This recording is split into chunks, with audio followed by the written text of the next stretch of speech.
Aujourd'hui, nous visitons la boulangerie de dessert de Noël la plus propre et la plus hygiénique de tout le pays. Inde. Le rituel commence avec une huile de nature inconnue. Son origine reste obscure, mais ce mystère est justement ce qui fait son charme. On ajoute ensuite de la glace. Simultanément, le chef se lave soigneusement le bras avec le sel de sa propre toilette. La peau sert à mariner la pâte et à lui donner une véritable structure. Tous les ingrédients sont versés dans une machine qui entretient une longue guerre froide avec le savon.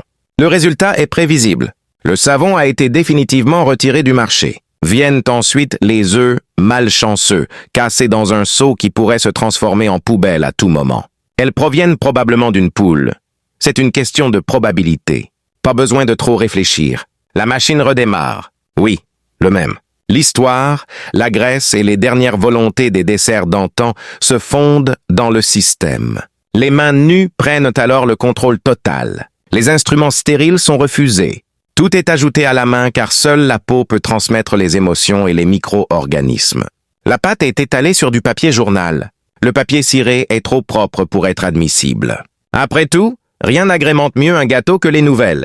Il est cuit dans un four à charbon ancestral puis tranché sur une guillotine rouillée.